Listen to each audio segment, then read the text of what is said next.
How far would you go to survive? And what if your survival meant breaking the law? In the murky depths of human instinct, a chilling case emerged: Queen versus Dudley and Stephens. This was a tale spun from the very fabric of desperation, a gripping narrative that dared to question the limits of survival and the boundaries of law.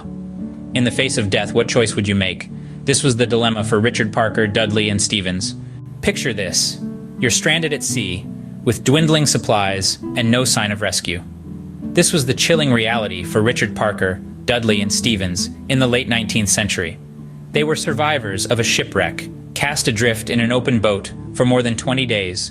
Facing the merciless elements of the open sea, they clung to life with determination that can only be summoned when one stares death in the face. Their survival became an uphill battle as their provisions ran dangerously low. The sea refused to offer sustenance, and the relentless sun scorched their bodies, sapping their strength day after day. With each passing hour, their situation grew more desperate. Their hopes were fading, and their spirits were sinking. Dehydration and starvation began to gnaw at their resolve, and despair started to creep in. With no hope in sight, a dreadful decision was made. A life was taken so others might live. Back on land, the survivors faced another challenge: the law.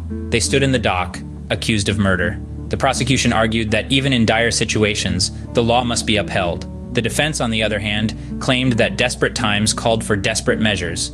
The court was faced with an unusual question: can survival justify murder? As the trial unfolded, the jury and public were introduced to legal terms and concepts. Necessity defense, for instance, is when an individual commits a crime to prevent a greater evil. However, the court decided this couldn't apply to taking a human life. Finally, the ruling: Dudley and Stephens were found guilty of murder. The judge stated that no matter the circumstances, murder is unlawful. This decision established the principle that survival does not justify murder, a ruling that still resonates in legal circles today. The court ruled, setting a precedent that survival does not justify murder. The case of Queen v. Dudley and Stephens raises complex questions about law and morality. This troubling tale of survival presents a paradox that continues to challenge us. On one hand, the primal instinct to survive.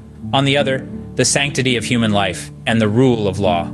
This perpetual debate forces us to confront the boundaries of human ethics and legality.